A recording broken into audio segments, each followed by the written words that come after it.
Good morning, Plant Science.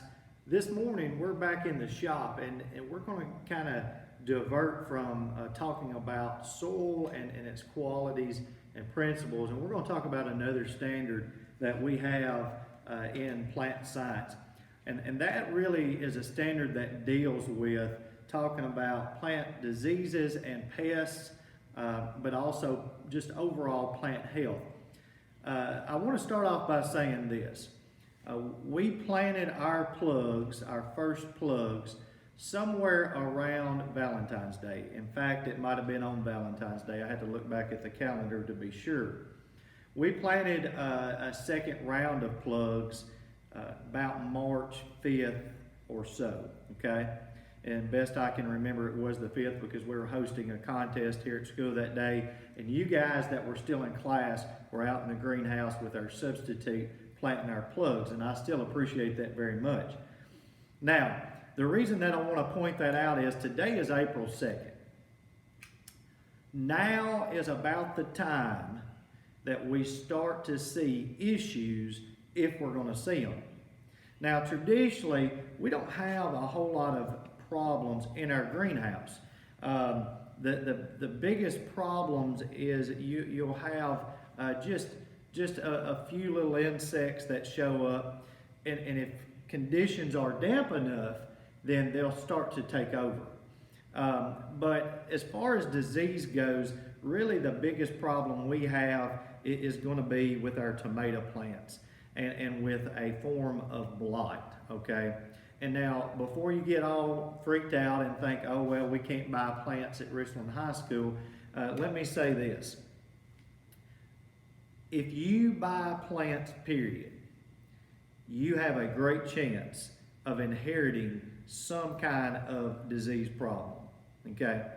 So if I go and I buy it at Lowe's, at Home Depot, or anybody, if I buy plants, there's a chance that those plants are going to either carry or contract a disease, okay? Plants get sick just like humans, okay? So let's do a little scenario here. You go to the doctor's office. Let's forget for a second, if you can, that the coronavirus has taken over our world. And let's just say that we're in the middle of a normal flu and cold season, okay? If I were to take you guys and myself and go to the doctor's office, and one of you had underlying symptoms of the flu, and we all got in my classroom. Now, you guys know, if you're a student of mine, you know my classroom is probably the smallest here at Richland High School. Well, let's just say we all packed into that room, okay, with one person that's got some underlying symptoms of the flu, but maybe he's not showing full-blown flu symptoms yet, okay? How long will it take, if we're all cooped up, for all of us to have the flu? Now, I don't know what the transmission rate time frame is for the flu, but I'm going to say this. It would not be long before we were all coming down with the flu. Let's just, another example, look at your house.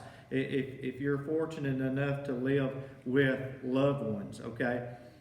If you're in that home and your little brother, your little sister, your cousin, whoever comes down with a sickness, what is a pretty general rule of thumb? Everybody in that house is going to get sick, okay? So let's reel this back to greenhouse production and with plants.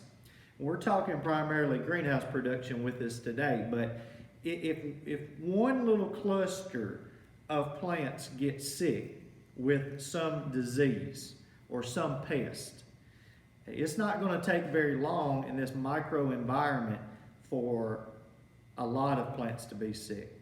In fact, the first year that we ever had blight in the greenhouse with tomato plants, one day I went in and I had just a little cluster of them that were starting to lose a little color, and 2 days later, it looked like the coronavirus had hit. I mean, just an epidemic. It was crazy how fast and how hard it hit.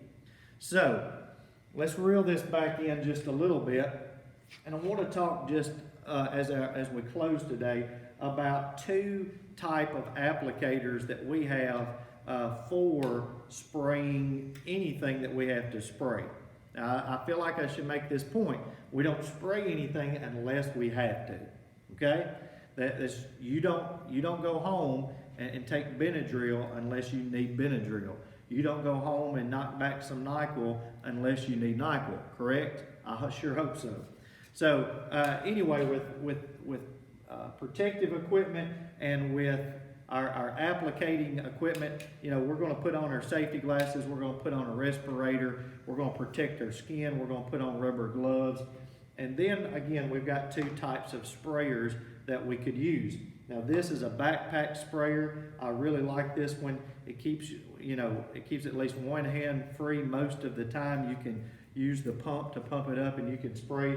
Or this is just a simple 1 gallon sprayer. You can buy it at co-op for 13, 14 bucks.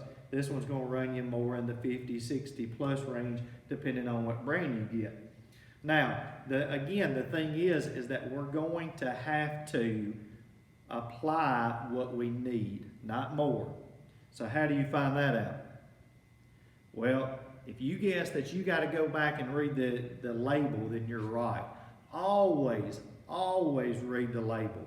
Make sure that you're applying the proper rate, the proper amount of pesticide or whatever it might be that you're having to spray to that plant, okay, whether it be pesticide or fungicide. So today I want you to start getting in your mind plant health. Think about how to keep those plants healthy, and we'll talk to you more about it tomorrow.